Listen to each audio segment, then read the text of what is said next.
Detroit, once a thriving metropolis home to nearly 2 million people, now a crumbling shell of its former self. What led up to its demise, and what, if anything, can lead to its regeneration? While many will point to a changing global economy, the tragic fall of the automotive industry, the evaporation of once abundant manufacturing jobs, and a history of sometimes violent racial tension, one culprit has remained hidden in plain sight: the state. A true epidemic of organized government corruption and financial mismanagement, where taxes being generally twice as high as the U.S. average, the bureaucratic thieves in Detroit are unable to execute the simplest of government functions or provide the most basic services to its residents.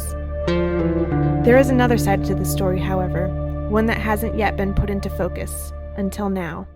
Creative individuals and entrepreneurs are discovering and implementing voluntary, mutually beneficial solutions to societal problems left in the wake of the devastation of the bloated and unsustainable government. These are the people working to create an independent and free Detroit.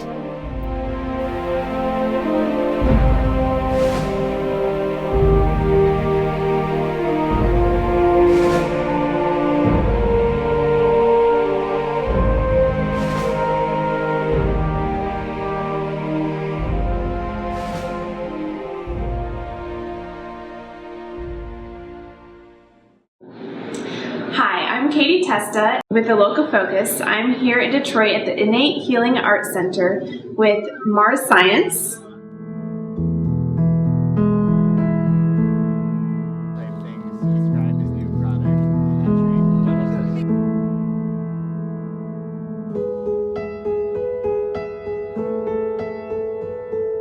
Hi Mars, how are you? I'm doing well, thank you. Okay, so you are affiliated with Fireweed Universe City, correct? Yeah. What exactly is that? Fireweed Universe City is a grassroots movement to realize a sustainable, eco-friendly community of universal consciousness where everyone has the opportunity to self-actualize. Is it like an intentional community? Are people living there? And how exactly do you anticipate like actualizing universalized consciousness? There's so many places we could go here.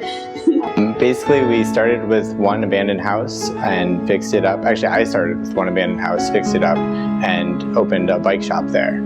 I'm not the founder of Fireweed. It was started by another group of people, and it happened a few blocks over. When I rode my bicycle from San Francisco to here to join it, and when I got here, it was kind of falling apart. There really wasn't a Fireweed any longer, and they gave me the website and said, run with it. Okay. So I opened my house, which was the Fireweed bike shop, and people kind of heard about what we were doing, and they were like, well, I want to live down here. And people moved into a house across the street. We made windows out of wine bottles and cob, and just kind of expanded. We have 12 houses now. We took in anybody who had nowhere to go after Occupy Detroit ended. We're up to about 40 people. And it's always give or take a few because people leave and go travel. It's up for grabs right now. It's kind of a fixer-upper, but it's going for just the right price. This whole side of the building is the monster mural. Basically, it's like a space where anybody can like bottom line their own projects. If they see something that they want to do here, like we're open to that. Quite a few people have keys to the building. It's just radical space, and it's open to any ideas people have. Right now, basically, we have gardens, we have a greenhouse, we have some solar panels. We do a lot of rainwater collection. It's semi off-the-grid living. There's some electricity run from somewhere, who knows where it comes from, and it's just kind of happening. Okay, so these were all abandoned properties originally? All the properties were vacant, had no windows, no doors, no wiring, just thrashed, basically shells of houses that were eventually going to be demolished. In fact, my bike shop, my original bike shop, is on the demolition list. So someday Detroit will come knock it down. How has the Detroit government received Fireweed? Have you had very many interactions with them, or? Had some interactions like on a personal level with like different local politicians who, you know, like high fives. You know, they respect what we're doing. Yeah. I mean, we're in a neighborhood that most people wouldn't set foot in. Like if you talk to the police, they think we're completely crazy and totally support what we're doing. So it's been mostly positive, although mostly we stay under the radar. Okay, so overall the response from the police and government officials has been positive. How about response from community members, people who are already living here before you came? The majority has been really, really positive. There's been, you know, a few, I mean, we're in the hood, and there's been people, you know, if you're selling dope and all of a sudden all these gardens go up around you, like, it's not good for your business. So people like that have been upset. But the majority of people, you know, they love what we're doing.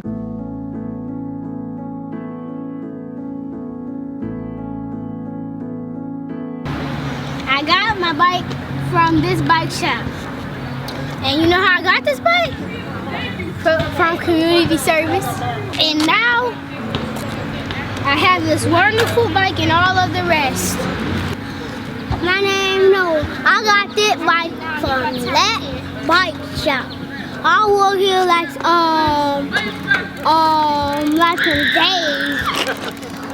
I got this bike doing community service. You have the Red Planet Bicycle Collective, correct? Yeah.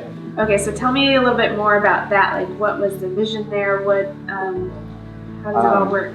Well, there's a model called Bikes Not Bombs, and Kind of like Food Not Bombs? like Food Not Bombs, only with bikes. Yep. And I mean, I was familiar with it in San Francisco. They have the bike kitchen there. There's bike cooperatives like all across America. There's an organization, I think it's like the Think Tank is the company that, or not company, whatever, that puts out like a email mailing list that connects all the like bike projects together. So we all like bounce ideas off each other. Okay. And there's the Hub of Detroit is a part of Back Alley Bikes, which is a nonprofit bike shop.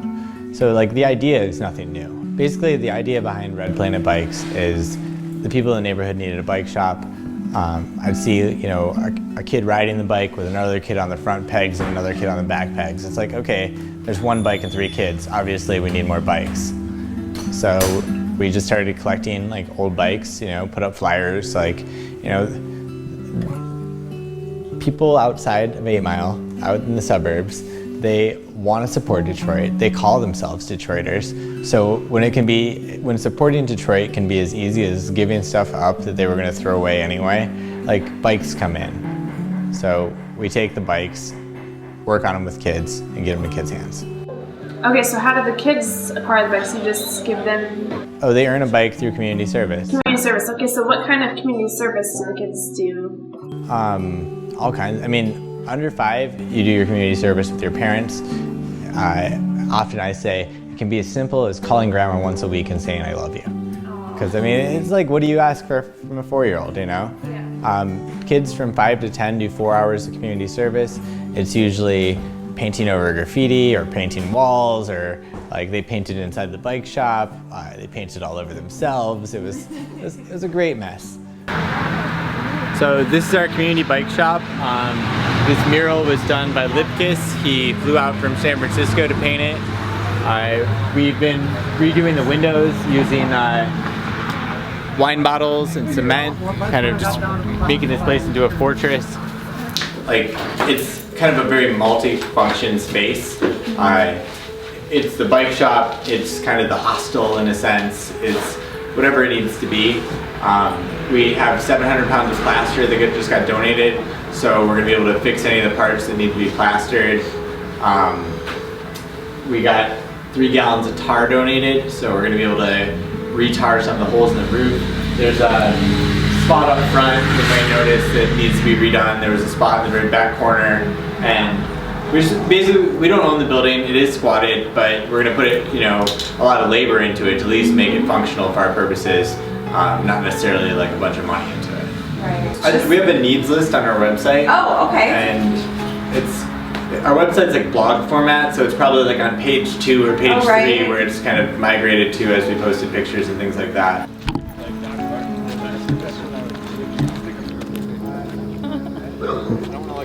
There's this idea about Detroit as being like super dangerous, it's not safe, you don't ever want to go down there. Don't go south of 8 Mile because you could get shot or carjacked, or you never know what you're going to run into. So how big of an issue has safety been for you and your community? There's definitely safety issues down here. We've had a shooting, we've had a stabbing, we've had crazy violent street fights. Some of them within, conflicts within our own community. Part of our community, mission statement is that it's open to anyone. So it's not like an eco-village where you fill out your application and then they say, oh, only 4 years permaculture experience? Sorry. That's the typical eco-village where not everybody can be there. You don't have a crackhead Charlie who's, a member of your community. Well, here we do. And because of that, we have issues that happen within the community. So conflict resolution, you mentioned that there's some conflict that has come up within your group, but also from people outside of your group. Do you have any particular strategy or way that you approach conflict? Or do you turn to the state court system, or? Kind of just let things play out. Okay. We had a problem with a guy who was robbing people around here a lot. I mean, he took a cell phone from me and a laptop. He took a bunch of different things from people in the community. Well, one day he made the mistake of stealing a gun from somebody in our, kind of in our greater community. I mean, people tend, your pattern will eventually get to the point where it's going to get you. So you develop a reputation and people just don't want to be around you, or? Yeah, mostly people didn't people didn't invite him over for dinner, and he kind of just isolated and continued his pattern, and eventually, he robbed the wrong person, and I don't know where he is.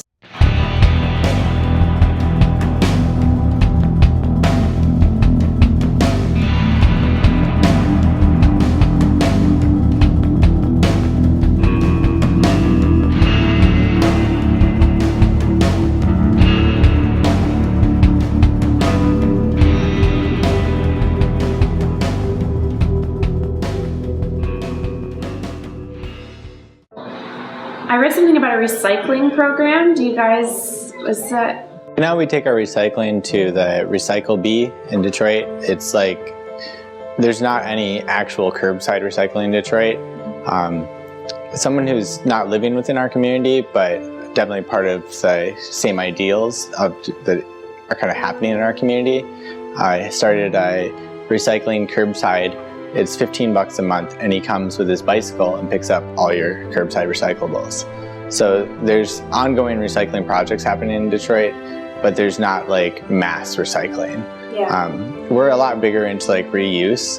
So the bike shop right now has all windows made out of glass bottles, and we raided the recycling plant. Just went there in the night and went into all their dumpsters and took, it probably is 10 truckloads of glass bottles that are, they don't need to be melted down and made again because they're perfectly good just the way they were. So that's our whole windows of our bike shop are now made out of recycled bottles.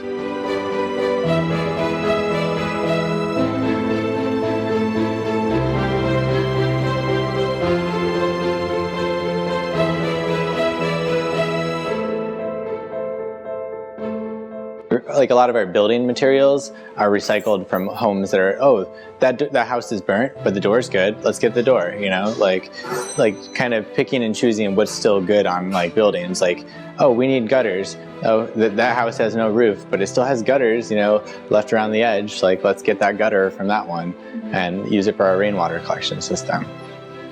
Well, you have a rainwater collection system. Tell me about that. We have 4,000-liter containers, and there's gutters running off one big house that goes into a tank into his backyard, which is then a pump pumps it up into the tower where the 4,000-liter containers are, and that can go into the garden. Okay, so say someone's interested in coming to your community and participating, maybe moving here. How are they going to go about doing that? Right now, most of our houses that we have finished are full. Okay. So it'd be probably best to come in the spring before when you have time to really get ready for the next winter.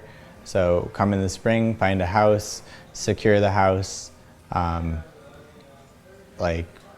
put in windows, figure out all the stuff you're gonna need, work in the gardens, put your time into the community, chop lots of wood, build a wood stove, and you'll be ready for winter.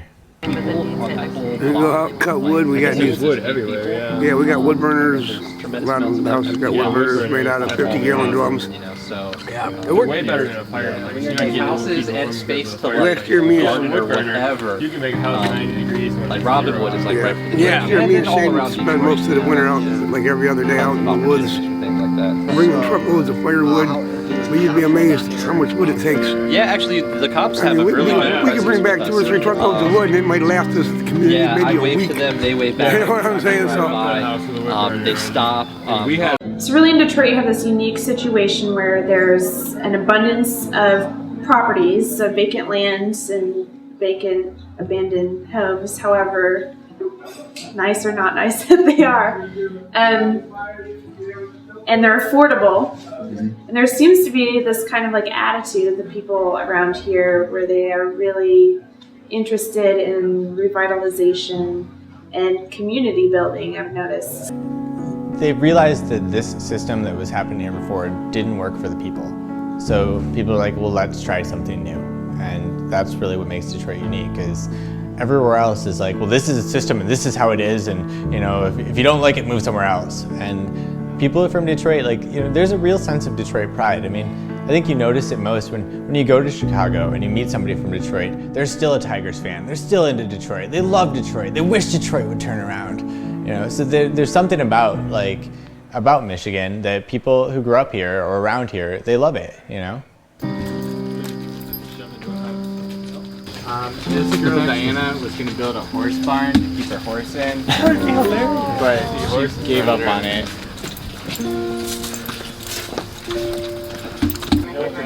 Hey, how's it going? Yeah. Those used to be our solar panels. Okay, so say someone's interested in coming in, purchasing property and owning the house. What approach would you recommend? Well, there's definitely a few different approaches. There is a land auction every year. If you go to whydon'tweownthis.com, you can look up who owns what property, if its taxes are behind, and if it'll be up for auction that year or if it'll be up in a few years. Okay. So just based on your own personal experiences of coming here and taking over a house and making it functional and livable and kind of integrating yourself into the community, what advice could you give to someone who wants to do the same thing, like mistakes that you've learned from, what not to do, that kind of thing? Yeah. It's even when something crazy happens, and you're I had my bike shop get broken into, and I was super bummed. A bunch of frames got stolen. I was what are we gonna do? We're not gonna have a bike shop. I'm just just bummed. And a community embraced it. Right away, we had hardcore doors donated to us, big steel doors. Yeah. And now the building is more secure than it was. And people the Tangent Gallery donated their space and did a fundraiser, and we raised money. So things that were we never knew how we were gonna fix holes in the roof, because they're oh, the roof leaks, just how it is, We're gonna be able to fix those. The basement, which has been flooded because of the holes in the roof, we're gonna get the basement pumped out. And it's whatever happens, if you just let yourself just say okay, this is how it's happening, it's probably happening like this because this is the way it's supposed to happen, and use that to to grow, either personally or as a group or whatever. So kind of like spontaneous order, spontaneous solutions have arisen like from individuals in the community who kind of want to see a particular outcome. I mean, everybody in here loves having like a community bike shop, you know, like